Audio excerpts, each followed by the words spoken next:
Welcome back sa Kasaysayan Vibe, ang tambayan nyo para sa mga deep dive sa mga epic fail at historical plot twist na nagdala sa atin sa kangkungan ngayon. Ngayon, hihimayin natin ang isa sa mga pinakamalaking expectation versus reality sa modernong kasaysayan ng Asya. May isang bansa raw na dati tinuturing na shining star ng ekonomiya sa rehiyon pagkatapos ng World War II, isang bansang feeling main character na tinitingala at kinaiinggitan ng mga kapitbahay nating wasak din naman ang buhay noon. Pero sa paglipas ng mga dekada, ang bansang ito ay dahan-dahang naiwan sa kangkungan, naging kulelat sa karera ng industrialisasyon at tila nawalan ng GPS sa pandaigdigang entablado. Ang bansang yon ay ang Pilipinas. Ano nga ba ang mga naging resibo kung bakit ang isang bansang dati ay top tier sa Asia ay biglang nag-dive sa malagim na landas ng pag-urong? At bakit ang mga strategic advantage na sapat na sana para sa isang economic miracle ay nauwi lang sa isang pangarap na hanggang ngayon ay nananatiling drawing? Para magets ang epic downfall na ito, kailangan nating silipin ang mga galawan sa kapangyarihan at ang mga istrukturang pang-ekonomiya na itinayo sa ibabaw ng mga guho ng digmaan. Madalas, ang kasaysayan ay nakafocus lang sa mga bida o kontrabidang pinuno. Pero ang totoong T sa Pilipinas ay ang sangkaterbang buta sa sistema, mga maling desisyon sa estratehiya, at isang sistemang pampolitika na mas priority ang bulsa ng iilan kaysa sa nakararami. Ang pagiging top 1 ng Pilipinas noong mga unang taon pagkatapos ng digmaan ay nagbigay lang pala ng maling akala at false security. Isa itong ilusyon ng pag-unlad na nagtakip sa mga malalalim na bitak sa pundasyon ng bansa. Sa episode na ito, hihimay natin ang mga yugto ng kasaysayang ito, mula sa mga pamanang kolonyal hanggang sa mga mapanirang patakaran na sumabutahe sa potensyal ng isang buong bansa. Hindi lang ito kwento ng pagkalugi sa pera, kundi isang masterclass sa kung paano i-flush sa inidoro ang isang magandang panimula. Balikan natin ang Pilipinas noong mga panahong feeling blessed pa tayo pagkatapos ng World War II. Kahit na durug-durog ang Maynila, mabilis daw tayong nag-flex at binansag ang Star of Asia, isang titulong hanggang ngayon ay ginagawa na lang nating coping mechanism. Ang Maynila ay muling naging isang siksik at kunwari ay maunlad na sentro ng komersyo. Ang sistema ng edukasyon na gift ng mga Amerikano ay nagluwal ng populasyong akala mo ay taga-ibang bansa kung mag-English. Ang mga elite at ang mga nagaharing uri ay dikit na dikit sa mga Western powers kaya feeling nila ay may VIP pass sila sa world trade at diplomacy. Mayroong pangkalahatang feeling at kumpiyansa na ang Pilipinas ay may taglay na lahat ng ingredients para maging unang economic power sa Southeast Asia. Ang mga infrastruktura, kahit kailangan ng matinding repair, ay tinitingala pa ng mga kapitbahay nating noon ay nag-aaral pa lang kung paano mag-admin ng sariling bansa. Ang panimulang ito ay parang isang malakas na sampal sa muka tungkol sa tunay na kalagayan ng bansa. Paano nga ba naging kulelat ang isang bansang akala mo ay matalino, siksik sa likas na yaman, at bestis pa sa pinakamalaking ekonomiya sa mundo ang Estados Unidos? Para maintindihan ang kabalintunahang ito, kailangang tanggalin ang mga nakakasilaw na filter at fake news tungkol sa Golden Age noong dekada 50 at 70. Ang mga bansang gaya ng South Korea at Taiwan na dati ay lugmok sa hirap, wasak sa gyera at walang kahit anong resources ayon at iniwan na tayo sa kangkungan sa loob lang ng ilang dekada. Ang pinagkaiba ay nasa diskarte at sa direksyon ng pambansang plano.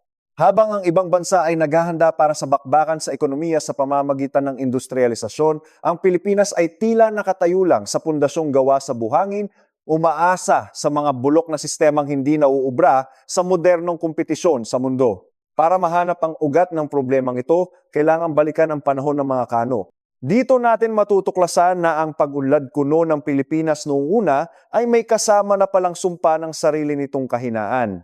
Ang ekonomiya ng bansa ay sadyang idinisenyo hindi para maging independent, kundi para maging sunod-sunuran sa merkado ng Estados Unidos.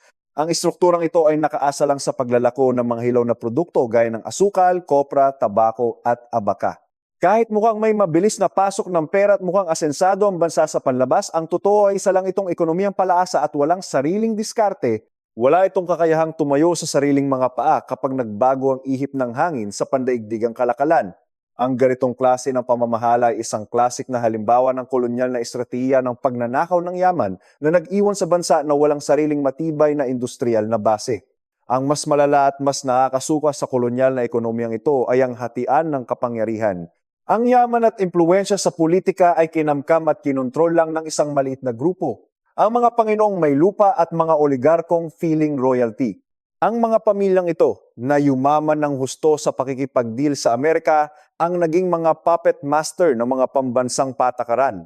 Dahil ang pera nila ay galing lang sa lupa at sa mga paborableng kontrata, wala silang balak sumugal sa pagtatayo ng mga pabrika o sa pagpapaunlad ng sariling industriya. Sa madaling salita, kung titingnan sa labas, mukhang moderno at sumusulong ang Pilipinas, pero sa loob wala itong tunay at malalim na pundasyon. Ang kapangyarihan ay naging exclusive club ng iilan, habang nakararaming Pilipino ay nananatiling nakakulong sa hirap at walang tsansang umasenso sa buhay. Pagdating sa 1950s hanggang 1960s, feeling main character pa rin ng Pilipinas, akala mo kung sinong sikat kumpara sa mga kapitbahay nating sa Asia na busy pa sa pag-aaway at paglilinis ng kalat pagkatapos ng gulo. Dito natin dapat i-highlight ang sobrang taas ng confidence level ng bansang ito. Urbanisado na raw tayo kunwari, mabilis lumago ang hilig sa paggastos at ang Maynila ay pilit na ikinukumpara sa mga sosyal na lungsod, madalas pang tawaging Paris ng Asianax naman. Ang mga sinehan, mall at malalawak na kalsada ay nagbigay ng impresyon na modernong-moderno na tayo kahit sa labas lang naman yun. Pero dahil sa sobrang bilib sa sarili, nabulag na tayo sa mga red flags na nag-aabang sa kanto, ang ekonomiya ay puro gastos lang pala. At pag-import ng kung ano-anong gamit, imbes na magsikap gumawa ng sariling produkto na may bebenta sa labas. Pero dito na nagsimulang mag-malfunction ang ating diskarte. Habang ang ibang ekonomiya sa Asia gaya ng Japan at ang mga Asian Tigers kalaunan ay todo buhos ng lakas, disiplina at pondo para sa paggawa ng bakal at kemikal, ang Pilipinas naman ay mas piniling maging hari ng paggastos at pag-import.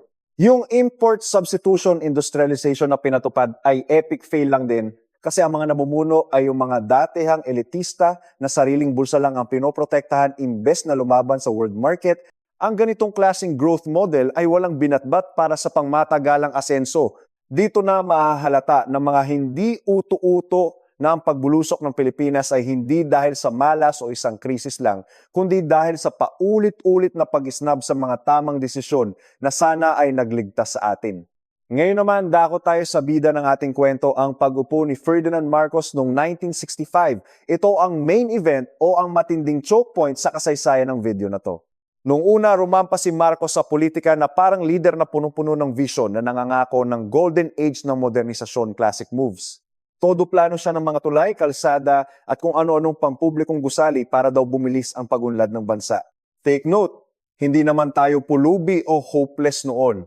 Sa katunayan, punong-puno tayo ng pangarap at bilib sa ating kinabukasan. Ang mga unang taon niya ay nagbigay ng ilusyon ng mabilisang aksyon na akala mo ay solusyon na sa lahat ng sablay ng mga nakaraang gobyerno.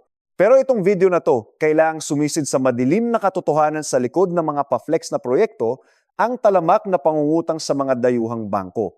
Para mapondohan ang kanyang mga ambisyosong pangarap, bilyon-bilyong dolyar ang inutang ng admin ni Marcos sa labas. Sinamantala ang mababang interes sa world market noon na parang wala ng bukas. Ang mga infrastruktura itinayo gamit ang perang utang lang din na nagresulta sa tinatawag na debt-driven growth o pag-asensong nakasandal sa utang. At syempre, naging pugad ang sistema ng cronyism kung saan ang mga tropa at kamag-anak ang hari-harian sa negosyo at gobyerno. Ang kapangyarihan na ipon lang ulit sa mga bagong oligarkiya na dikit sa Pangulo. Nagfiesta ang korupsyon sa bawat sulok ng burokrasya at ang buong ekonomiya ay unti-unting binaluktot at minanipula hindi para sa bayan o sa nakararami, kundi para lang mabusog ang bulsa ng iilang grupong malakas sa kusina. Mula sa talamak na pangungutang at paboritismo, dadaan tayo sa pagdeklara ng martial law noong 1972, isang matinding plot twist na sumira at bumago hindi lang sa politika kundi pati sa mismong butot laman ng ekonomiya ng Pilipinas. Dapat nating tandaan na ang main problem dito ay hindi lang ang pagiging diktador o ang pagkawala ng human rights, kundi ang katotohanan na kapag ang kapangyarihan ay naging absolute at walang checks and balances, pati ang ekonomiya ay nawawala ng preno para itama ang sarili nitong sablay. Walang malayang media na magbubulgar ng mga palpak na diskarte at walang malayang legislatura na pipigil sa mga desisyong pampinansyal na nakakabaon sa hirap. Ang ekonomiya ay naging isang pribadong kaharian na pinapatakbo lang sa pamamagitan ng mga utos ng Pangulo na pumatay sa anumang matino at patas na kompetisyon sa merkado. Sa ilalim ng rehimeng ito, ang mga naglalakihang proyekto o yung tinatawag na edifice complex ay parang mga kabuting nagsulputan. Sa labas, mukhang ang galing at ang unlad ng bansa, may mga bagong cultural center, ospital at mga kalsada para sa aesthetic. Pero sa likod ng mga pader na semento, ang tunay na lakas ng bansa ay mabilis nang nanghihina. Habang ang kunwaring paglago ay hinihila lang ng walang katapusang utang at kapit-bisig ng mga magkakasabwat na kroni. Ang Pilipinas ay lalong naliligaw sa landas ng tunay at matibay na industrialisasyon. Ang puhunan ay hindi napunta sa teknolohiya o sa pagpapaunlad ng mga manggagawa, kundi sa mga proyektong madaling pagkunan ng kickback. Ito ang perfect na pagkakataon para linawin ang isang masakit na katotohanan.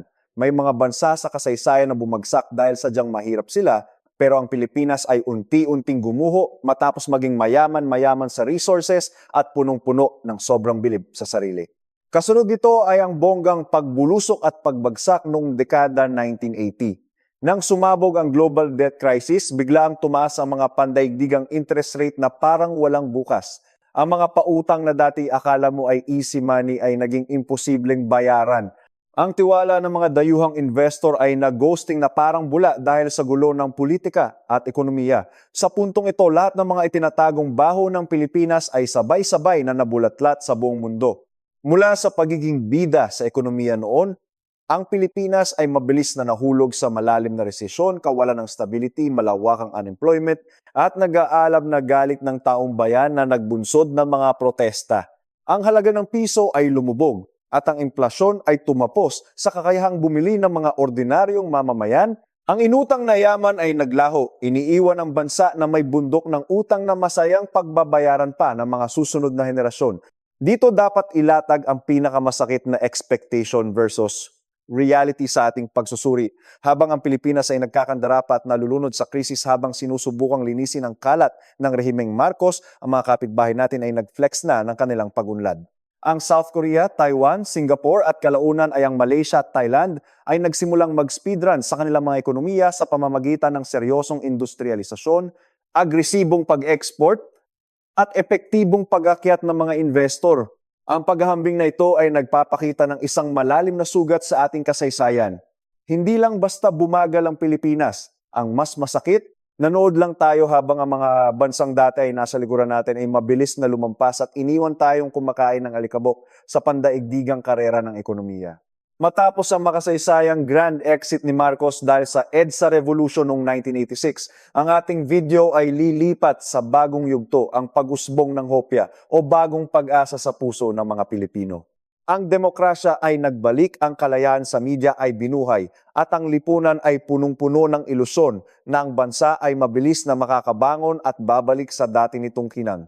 Bilib na bilib ang mundo sa ating mapayapang pagpapalit ng mga nakaupo sa trono. Ngunit dito natin kailangang ituro ang isa pang trahedya sa ating kasaysayan. Ang pagpapalit ng forma ng gobyerno ay hindi pala automatic na magic wand para sa ekonomiya. Ang pagpapatalsik sa isang diktador ay hindi sapat para burahin ang mga dekada ng palpak na pamamahala at mga bulok na estrukturang humaharang sa pagunlad. Ang pagbabalik ng demokrasya ay nagbalik din ng mga klasik na problema sa politika. Ang mga sumunod na administrasyon ay patuloy nang umangga sa mga reformang hanggang drawing lang, mga walang katapusang conflict of interest, bulok na infrastruktura, at isang investment climate na kasing gulo ng traffic, at higit sa lahat, ang mga oligarkiya na hindi naman talaga umalis. Sa katunayan, marami sa mga lumang pamilyang may kapangyarihan bago pa ang batas militar ang nag-comeback para bawiin ang kanilang mga negosyo at impluensya. Ibig sabihin, kahit tapos na ang era ni Marcos, ang mahabang anino ng kasaysayan at ang mga bulok na sistemang iniwan niya, pati na mga bisyo ng mga elite noon, ay nanatiling naka-install sa ating lipunan. Ang paggawa ng mga batas pang-ekonomiya ay madalas na nababalaho sa mga debate sa Kongreso na pinamumunuan ng mga politikong mas inuuna ang sariling bulsa, na pumipigil sa tunay at patas na kompetisyon sa merkado. Tuloy ang sarsuela sa direksyon ng ekonomiya nating world class, ang todo-todong pag-asa sa mga remittance ng mga OFW at ang pag-usbong ng service sector. Napakadramatikong yugto nito, di ba? Dahil wala namang matinong trabaho o industriya rito, milyon-milyong Pinoy ang kailangang mag-abroad para lang mabuhay. Mula nurse hanggang domestic helper, lahat sila ay taga-salba. Sila ang bumubuhay sa mga pamilya, nagpapaikot ng mga mall, at sa totoo lang, sila ang lifesaver ng ekonomiyang malapit ng malunod. Binansagan silang bagong bayani, pero ang totoo, ang kabayanihan nila ay bunga lang ng palpak na gobyernong hindi kayang magbigay ng sapat na kabuhayan sa sariling lupa. Sunod naman ay ang biglang pagsulpot ng BPO industry, mga call center, at iba pang trabahong outsourced. Itong sektor na ito, na ginagatasan ang galing ng Pinoy sa pag-e-English at pakikipag-usap, ang naging oxygen ng ekonomiya simula noong 2000s pataas. Daming ang trabaho at nagsulputan ang mga building sa syudad. Pero teka, kailangang itanong ng videong ito ang isang napakalaking anyari. Tunay bang matatag ang isang bansa kung ang pangunahing kabuhayan ay ang pag-export ng sariling tao para maging alipin sa ibang bansa o maging tagasagot ng telepono para sa mga dayuhan? May dolyar ngang pumapasok pero wala naman tayong sariling produkto o teknolohiya na may pagmamalaki. Sapat na ba itong modelong pasa-pasa para ibalik ang Pilipinas sa pagiging Tiger of Asia? Ito ang malupit na biro ng modernong panahon. Hindi tayo tuluyang lumulubog dahil sa remittance at BPO, pero hindi rin tayo maka-take off para sabayan ng mga kapitbahay nating industrialisado. Para tayong ekonomiyang nakalutang lang sa tubig buhay pero walang bigat at walang sariling makinarya para maging tunay na higante. Dahil bansot ang manufacturing sector, lagi tayong kabado sa bawat galaw ng mundo. Kapag bumagsak ang ekonomiya ng ibang bansa o kapag pinalitan na ng Artificial Intelligence AI, ang mga call center agent nga na naman ang pundasyon ng ekonomiya natin. Mula rito, silipin natin ang mga mas malalim na problema, yung mga isyong pangkasaysayan na parang sumpa na hindi matapos-tapos.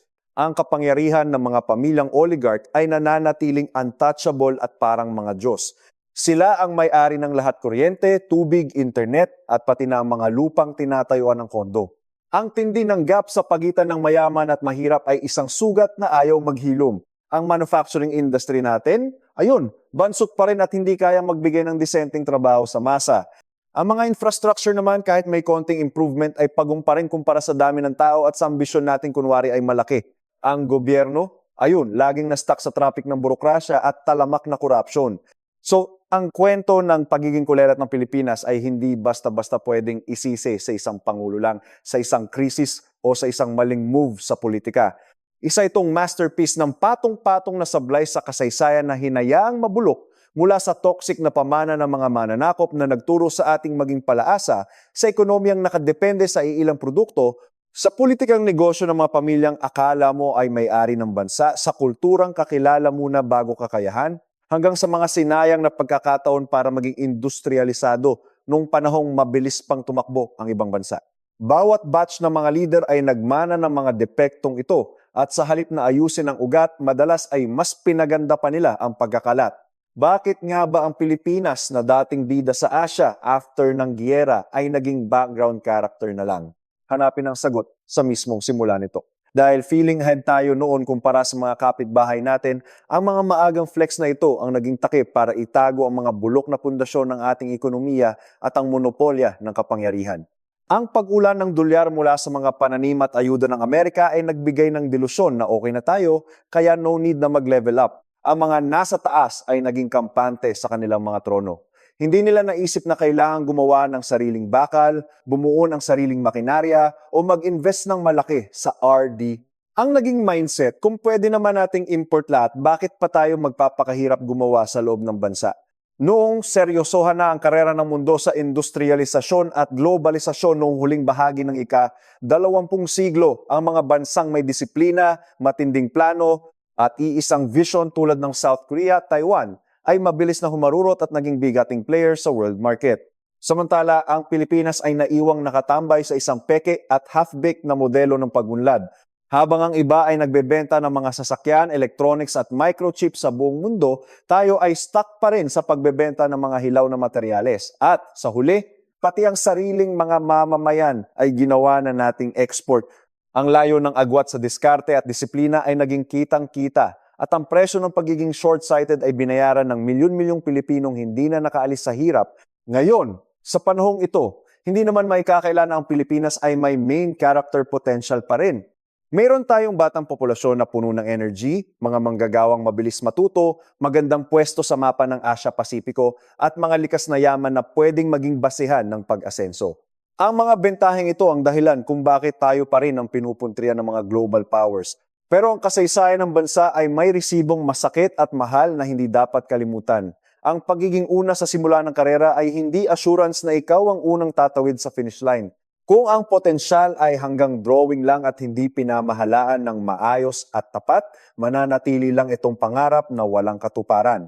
May mga bansa sa kasaysayan ng mundo na sadyang flop at bumagsak hindi dahil sa wala silang tsansa, kundi dahil hindi nila kayang i-transform ang mga golden opportunities na yon para maging isang matibay, patas, at pangmatagalang pundasyon para sa susunod na henerasyon. Ang epic fail ng liderato na magpatupad ng seryosong reforma sa lupa, ang pag-aalaga sa talamak na korupsyon at ang kawalan ng vision para sa industrialisasyon ang tunay na pumatay sa oras. Kaya naman, ang kwento ng ekonomiya ng Pilipinas ay hindi lang basta drama ng kapalaran ng isang bansa. Ito ay isang pag-aaral sa ugali ng Estado at ekonomiya na may pandaigdigang kahalagahan. Ang kasaysayan ng bansa ay nagsisilbing isang malaking red flag para sa lahat ng mga ekonomiyang nagpipilit mag-grow sa buong mundo. Pinapakita nito na ang mataas na Gross Domestic Product GDP sa maikling panahon ay palamuti lang kung hindi naman kayang ayusin ang mga internal na sakit gaya ng malalang agwat sa pagitan ng mayayaman at mahihirap, ang pagmonopolya ng iilang pamilya sa ekonomiya at ang pagiging kulelat sa teknolohiya. Paalala lang na ang pag-unlad na puro utang at gastos lang ang puhunan ay laging mauuwi sa pagguho. Kailangan ng matitinong institusyon, batas na sinusunod, at isang lipunang hindi kanya-kanya ang layunin para sa pambansang lakas. Ito ang tunay na diwa ng strategy na parang sa military. Ayusin mo muna ang depensa sa loob bago ka mag-flex. Habang tinitingnan natin ang mga dekadang sinayang, hindi maiwasang itanong kung ano na kaya tayo ngayon. Kung ang mga leader ay nagkaroon ng bayag na banggain ang mga oligarkiya at nagpatupad ng totoong reformang agraryo at industrial noong 1950s at 1960s. Ano kaya ang kinahinatnan ng bansa kung ang bilyon-bilyong dolyar na inutang noong dekada 70 ay ginamit ng tama para sa edukasyon at teknolohiya imbes na napunta sa bulsa ng mga buwaya at sa mga proyektong pampaganda lang? Ang mga what-ifs na ito sa kasaysayan ay hindi lang mental gymnastics. Ito ay mga sampal ng katotohanan sa mga kasalukuyang desisyon ng gobyerno. Ang nakaraan ay hindi na mababago, pero ang pag-unawa rito ang tanging sandata para hindi na magmukhang tanga na umuulit sa parehong pagkakamali. Hindi rin natin pwedeng idedma ang aspetong geopolitikal sa pagsusuring ito. Ang Pilipinas bilang isang estratehikong sidekick ng Estados Unidos sa Asia noong Cold War ay nakatanggap ng proteksyon pero naging biktima rin ng interes ng mga dambuhalang bansa. Mas pinahalagahan pa ng mga dayuhan ang political stability kaysa sa totoong demokratikong reforma at pag-unlad ng ekonomiya. Ang mga dayuhang institusyon ay tuloy-tuloy lang sa pagpapautang sa rehimeng Marcos kahit kitang-kita ng hindi tama ang paggamit sa pondo dahil lang sa pagnanais na mapanatili ang mga base militar nila rito. Ang ganitong panlabas na dinamika ay lalong nagpahirap sa Pilipinas na gumawa ng sariling diskarte na tunay na nakasentro sa kapakanan ng mga Pilipino. Ngayon, gasgas na sa tenga ang balitang lumalago raw ang GDP ng Pilipinas ng 6 o 7% na kesyo tayo na raw ang isa sa mga pinakamabilis na ekonomiya sa rehiyon ngayon. Pero seryoso, kailangan nating gamitan ng konting utak to. Ramdam ba talaga yung paglago na yan ng mga ordinaryong manggagawa? May mga pabrika ba at matitibay na industriyang sumulpot o baka naman puro paglustay lang sa mall at pagpapatayo ng mga kondo na pag-aari na naman ng iilang oligarkiya ang nagpapatakbo nito? Kung ang istruktura ng paglago ay hindi nagbabago, yang mga numero nyo ay mananatiling isang ilusyon, isang modernong bersyon ng kislap na nakita natin noong dekada 70 na wala naman palang laman. Ang tunay na sukatan ng asenso ay hindi lang ang laki ng ekonomiya, kundi ang kalidad ng buhay at kung may pantay na pagkakataon ba ang bawat mamamayan. Isa pang dahilan kung bakit paurong ang Pilipinas ay ang talamak na kakulangan ng sapat at tuloy-tuloy na budget para sa edukasyon at inobasyon, habang ang mga kapitbahay nating bansa ay todo bigay sa pagpapadala ng mga scholars sa abroad para mag-aral ng science, engineering at technology para pagbalik ay makapagtayo ng sariling industriya. Ang Pilipinas naman ay champion sa brain drain kung saan ang mga pinakamatalino nating isipan ay lumalayas ng bansa dahil wala namang kwentang suporta o oportunidad para sa research dito sa atin.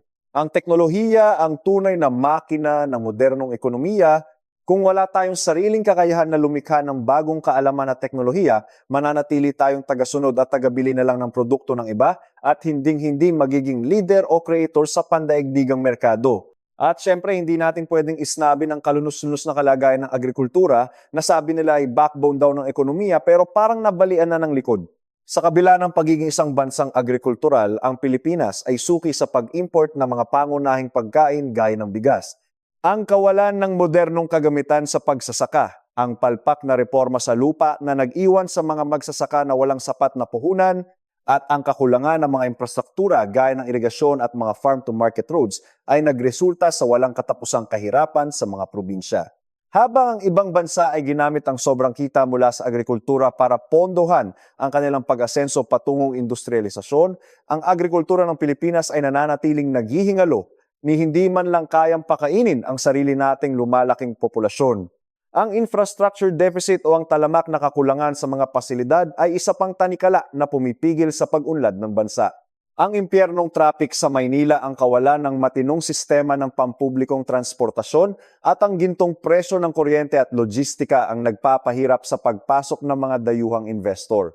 Kung ikukumpara sa mga modernong daungan, airport at high-speed railways ng mga karatig bansa, ang Pilipinas ay salamin ng dekada ng kapabayaan at maling paggamit ng pondo.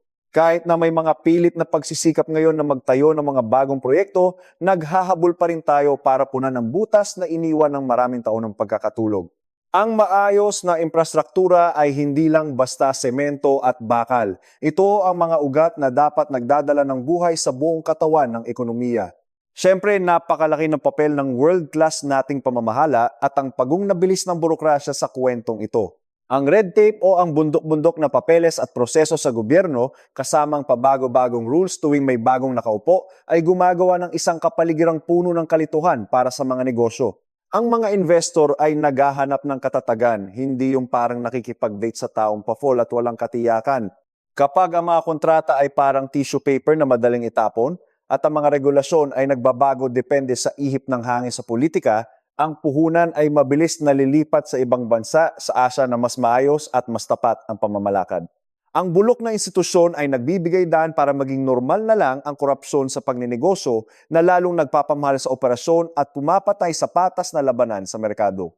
Tingnan din natin ang ilang aspeto ng ating kultura na tila naging pabigat sa ating ekonomiya. Ang sobrang pagpapahalaga sa pamilya at ang padrino system kahit pa sabihing may positibong side ay madalas nauuwi sa nepotismo at paboritismo sa gobyerno at negosyo kung saan ang pwesto at pabor ay binibigay base sa sino ang kakilala at hindi sa anong alam. Ang ganitong sistema ay sumasagasa sa prinsipyo ng meritokrasya ang pamumuno ng mga totoong mahuhusay at magagaling. Para maging tunay na kakumpetensya sa mundo, kailangang yakapin ng bansa ang husay at profesionalismo kaysa sa utang na loob at personal na katapatan. Ito ay isang mahirap pero kailangang operasyon sa ating kultura ng pamamahala para makamit ang tunay na asenso ng Estado. So ano ang plano para makausad? Ang sagot base sa script ng mga matagumpay na bansa sa Asia ay malinaw pero mukhang hindi natin trip ang mahirap na daan. Kailangan ng Pilipinas na seryosong bumalik sa industrialisasyon, hindi yung puro drawing at press release lang. Kailangan nating matutong gumawa ng mga produktong may totoong halaga at hindi lang umasa sa pag-export ng ating mga kababayan at sa mga service sector. Nangangailangan ito ng matinding political will para buwagin ang mga monopolyo, buksan ang merkado sa totoong kompetisyon at protektahan ang mga lokal na industriya ng may tamang disiplina at deadline. Ang gobyerno ay dapat magsilbing matalinong manager at partner ng pribadong sektor, hindi bilang sunod-sunuran ng mga makapangyarihang oligarkiya. Higit sa lahat, ang pagbabago ay nangangailangan ng mga mamamayang marunong mag-isip at hindi lang basta sunod-sunuran. Pinapakita ng kasaysayan na ang asenso ng ekonomiya ay hindi kailanman kusang ibinibigay ng mga nasa kapangyarihan. Ito ay palaging ipinaglalaban at iginigiit ng taumbayan. Ang mga botante ay dapat pumili ng mga lider na may malinaw at detalyadong plano para sa ekonomiya. Hindi yung nadadaan lang sa sikat na pangalan o mga pangakong parang sa fairy tale lang. Ang pag-intindi sa ating kasaysayan kung paano at bakit tayo naging kulelat ang pinakaimportanteng hakbang para maputol ang paulit-ulit na serya ng kabiguan. Ang pagmulat sa masa tungkol sa politika at ekonomiya ang siyang magiging tunay na makina ng pagbabago sa hinaharap. Para i-summarize ang nakakalokong paradox na ito, naging bida noon ng Pilipinas sa ekonomiya ng Asia dahil sa early access perks, isang kombo ng swerteng lokasyon, English skills na pamana, at ayuda pagkatapos ng giyera. Pero ang lamang na ito ay hindi naging matibay na pundasyon. Naging malambot lang itong una na nagpahilik sa mga lider ng bansa. Habang busy ang bansa sa pag-flex ng mga lumang achievement at hinahayaang babuyin ng mga oligarkiya at diktadurya ang ekonomiya, ang buong Asia ay nagising, nag-grind ng may matinding disiplina at kumaripas na papunta sa future. Ang pagbulusok ng Pilipinas ay isang mahabang serya ng mga sayang moments, palpak na pagpapatakbo at mga maling desisyon na pang world class. Ang kwentong ito kahit punong-puno ng drama at pagkabigo ay hindi pa naman nagtatapos sa the end. Ang pag-amin sa mga sugat ng nakaraan ang unang step para hindi na tayo maging kawawa. Mayaman daw ang Pilipinas sa talent at resiliency, yung paboritong script kapag may sakuna. Malaki ang problema at baon na sa lupa, pero sabi ng history, pwede pa raw mag-plot twist at bumangon sa krisis kung sakaling magtagpo ang matinong liderato at ang pambansang layunin. Ang tanong na lang ngayon ay kung ang kasalukuyan at susunod na henerasyon ng mga Pinoy ay handa nang matuto sa mga clownery ng nakaraan at magtayo ng totoong pundasyon, mga pabrika, infra at matinong sistema na magbabalik sa atin sa mapa ng tunay na pag-asenso. Maraming salamat sa pagtitiis ninyong panoorin at samahan kami hanggang sa dulo ng malalim na tina ito. Ang kasaysayan ng ekonomiya ay hindi lang basta boring na mga numero at graph. Ito ang resibo ng ating mga pangarap at mga desisyong nagdala sa atin sa kung nasaan man tayong kangkungan ngayon. Kung sa tingin nyo ay worth it pag nilayan ang kwento tungkol sa pag-angat at pagbagsak ng ekonomiya ng Pinas at nabigyan kayo ng bagong POV sa mga isyong madalas nating ini-ignore, i-share nyo na ang inyong saloobin. Mag-iwan ng komento sa ibaba aling yugto o kaganapan sa history ng bansa ang nagbibigay sa inyo ng pinakamatinding sayang feels. Ang pag-uusap na ganito ay kailangan para hindi tayo habambuhay na clueless sa ating nakaraan. Huwag kalimutang i-click ang like button kung nagustuhan nyo ang episode na ito at mag-subscribe o mag-register sa ating channel para hindi nyo mamiss ang mga susunod nating pagmarites sa kasaysayan. Patuloy nating hihimayin ang mga nakatagong plot sa likod ng mga pandaigdigang pangyayari. Dito sa Kasaysayan Vibe, naniniwala kami na ang pag-aaral ng history, geopolitics at strategy ang susi para maintindihan ang magulong mundo sa paligid natin.